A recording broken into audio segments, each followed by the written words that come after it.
todos, mi nombre es Fabiana Genari, soy investigadora en el Departamento Físico-Química de Materiales del Centro Atómico Bariloche, de la Comisión Nacional de Energía Atómica. También soy investigadora del CONICET y profesora del Instituto Balseiro.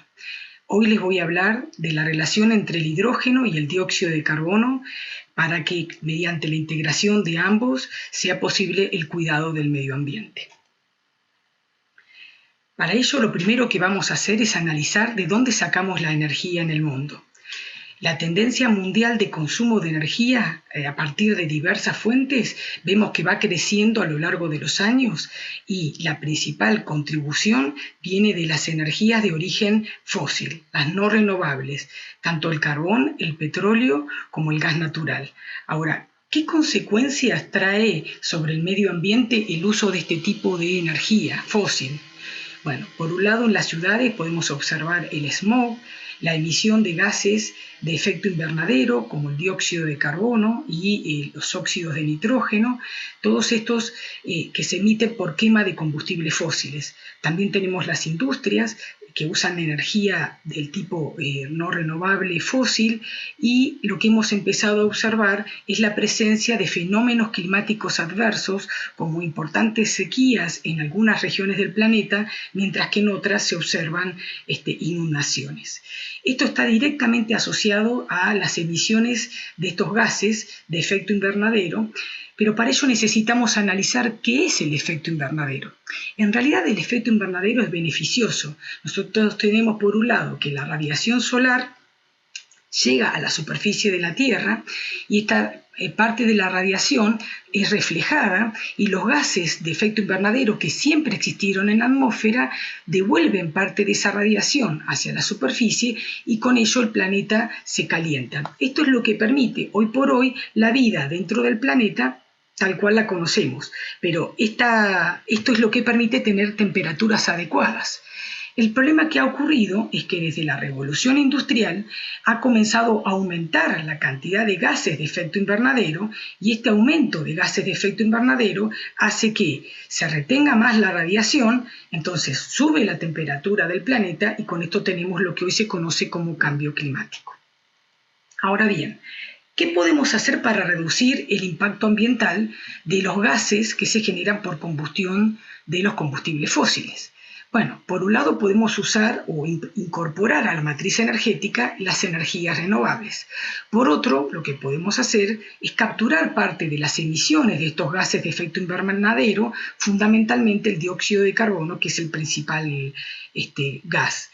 Y por otro, lo que podríamos hacer es capturar el dióxido y convertirlo, es decir, reutilizarlo para producir productos de interés como fertilizantes, plásticos, precursores químicos y combustibles. Ahora, ¿qué limitación tienen las energías renovables? Si tenemos una casa que cuenta con paneles solares y con molinos de viento, la casa puede tener el suministro de electricidad que necesita siempre y cuando haya sol y siempre y cuando haya viento. Pero uno lo que desea es poder contar con ese suministro eléctrico, por ejemplo, de noche, cuando ya no está el sol, pero aún cuando no está el viento, pero para que esto sea posible necesitamos que haya una correlación entre la demanda y la oferta. Entonces, como el sol o el viento pueden no estar disponibles en ciertos momentos, lo que uno necesita es almacenar esa energía renovable, y una forma de almacenarla es guardándola en un compuesto, el hidrógeno, esta molécula que va a permitir guardar la energía renovable para ser utilizada cuando sea necesario, cuando haya demanda. Ahora bien, ¿qué características tiene el hidrógeno? ¿Por qué pensamos en el hidrógeno? Bueno, el hidrógeno es uno de los elementos más abundantes de la corteza terrestre. En general está formando compuestos, por eso se lo tiene que producir a partir de materias primas que ya sean renovables, como los residuos, o no renovables. Tiene un contenido de energía que supera en 3 veces por unidad de masa el contenido de los combustibles fósiles, y la característica más importante es que su combustión es limpia. Cuando lo quemamos, estamos en un motor de combustión interna, por ejemplo en un auto o en una celda de combustible, lo que uno espera obtener es la energía que buscamos, que está almacenada en el hidrógeno, y el único producto que se obtiene es agua, y uno podría ver en la salida del caño de escape vapor de agua. Por eso es atractivo. Ahora bien, ¿cómo integramos el hidrógeno con el dióxido de carbono? Bueno, sabemos que a partir de las energías renovables es posible producir energía eléctrica que se inyecta en la red eléctrica y directamente podría ir a los usos finales de la energía para usarse como electricidad, ya sea para calefacción, para el transporte o para la producción de distintos productos en la industria. La otra alternativa para que cuando no tengamos el sol o el viento podamos disponer de energía renovable, lo podemos almacenar en la forma de hidrógeno. Este es el hidrógeno verde, el que se produce a partir de energías renovables y por un proceso que no tiene impacto sobre el medio ambiente. Este hidrógeno también se lo puede transportar y almacenar en tanques o en gasoductos y también llegar a los usos finales, al igual que la electricidad. Ahora, a este hidrógeno verde lo podemos integrar con el dióxido de carbono. ¿Cómo? Bueno, hoy por hoy tenemos importantes industrias o la generación de energía eléctrica a partir de la quema de combustibles fósiles, y en lugar de dejar que esos gases que salen de las chimeneas sean emitidos, lo que se propone es capturarlo a ese dióxido de carbono y reutilizarlo combinando el dióxido de carbono con el hidrógeno en ciertos procesos industriales que se conocen, por ejemplo, como metanación, pero podrían haber otros procesos también de interés. En este caso, el que se propone es para producir metano, que es el gas natural sintético. De esta manera se pueden utilizar sistemas de transporte o los mismos gasoductos para trasladar el metano y nuevamente ser utilizado en los medios de transporte para calefaccionar una casa o para cualquier otro uso final. En este contexto, bueno, ¿para qué queremos la nanotecnología? ¿Cuál es la utilidad de la nanotecnología? Bueno, la nanotecnología es el estudio de la materia a una escala que es muy, muy pequeña. Generalmente estamos hablando entre 1 a 100 nanómetros, esto es la millonésima parte de un milímetro. Entonces, para poner esto un poquito en perspectiva, tomemos un ejemplo en el que vamos a comparar el diámetro de un nanotubo, que es del orden de un nanómetro, con el diámetro de un cabello, que es del orden de 100 micrómetros, o el ancho de una casa, que obviamente es de varios metros. Otro ejemplo, podríamos tomar una nanopartícula que puede tener un tamaño, por ejemplo, de ancho de cerca de 4 nanómetros, comparándolo con una hormiga que tiene 4 milímetros, o el estadio, por ejemplo, en este caso está puesta la pista de carreras de Indianápolis, que tiene 4 kilómetros de vuelta. Ahora, ¿por qué es tan importante la nanotecnología? Porque es posible desarrollar una gama novedosa de materiales empleando procesos de fabricación novedosos y permitiendo desarrollar tecnologías que lo que nos dan es nuevos materiales para el uso en energía o para el uso en medicina o para el uso en medios de transporte, en edificios, o también para finalidades ambientales, por ejemplo, poder obtener agua potable a partir de aguas contaminadas. Ahora, ¿por qué es tan particular la nanotecnología? ¿Qué tiene de especial la nanoescala? Bueno, la principal característica es que los materiales en la escala nanométrica tienen áreas superficiales que son mucho más grandes que los materiales en escala mayor. Esto significa que hay mucha más energía disponible para que interactúe con otros compuestos. Pensemos en un cubo en el que tenemos 1 gramo de este cubo y cada lado tiene 1 centímetro. La superficie de una cara sería 1 centímetro por 1 centímetro y la superficie del cubo por unidad de masa sería 6 centímetros cuadrados por gramo. Si yo ahora este cubo lo empiezo a cortar en cubitos más pequeños, por ejemplo en 8 cubitos, lo que haría, repitiendo la cuenta, es duplicar la superficie específica, tendría 12 centímetros cuadrados por gramo. Y si a su vez cada uno de estos cubitos los vuelvo a cortar en varios cubitos, cada uno de estos cubitos me daría 8 cubos, Por lo tanto, tendría en este cubo total, dividiendo a cada uno, 64 cubitos y nuevamente tendría un aumento de superficie específica del orden de 24 centímetros cuadrados por gramo. Ahora, ¿cuál es la particularidad de esto? Es que cuando yo comparo un material micrométrico, como el que tenemos acá dibujado, yo tengo muchos más átomos en el volumen que en la superficie. Entonces la relación entre estos átomos de la superficie al volumen me da mayor que 1 y las propiedades del material resultante son las propiedades del volumen. Por el contrario, en los materiales nanométricos tengo más átomos en la superficie que en el volumen. El cociente entre los átomos de la superficie al volumen me da menor que 1 y eso me permite tener propiedades únicas. Puedo lograr así materiales que conducen mejor la electricidad o que son más adecuados para la transferencia del calor o que cambian de color o que son más efectivos para ciertas aplicaciones. Esto se debe a que a mayor superficie tengo mayor reactividad y las propiedades de los materiales desarrollados así son únicas. Entonces, ¿qué vamos a hacer nosotros o dónde usamos materiales de características nanométricas? Por ejemplo, nosotros utilizamos estos materiales para capturas de dióxido de carbono. Para ello, lo que hacemos es desarrollar materiales nanométricos capaces de capturar el dióxido de carbono y en otras condiciones capaces de liberarlo. Ahora, ¿qué propiedades tienen que reunir estos materiales?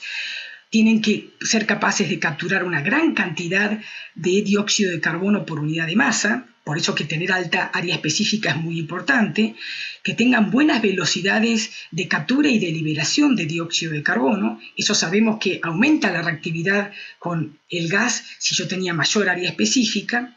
Queremos que sea selectivo para el gas dióxido de carbono y que no absorba otros gases, que sea posible regenerarlo y que también sea de bajo costo.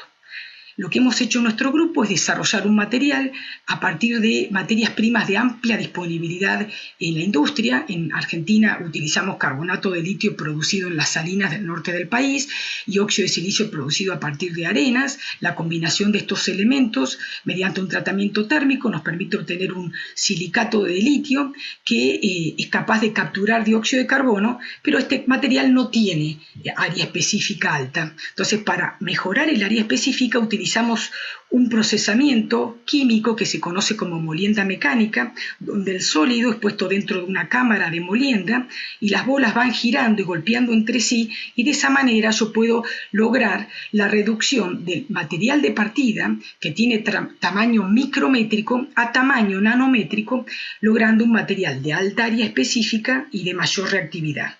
Lo interesante de este procesamiento mecanoquímico es que es respetuoso con el medio ambiente, no hay efluentes ni gaseosos ni líquidos y se recupera todo el material sólido al cual se le redujo el tamaño. Ahora bien, lo que hacemos con este material nanométrico es ponerlo en contacto en la chimenea de salida, donde están los gases a alta temperatura, y el material es capaz de capturar selectivamente el dióxido de carbono a esa temperatura.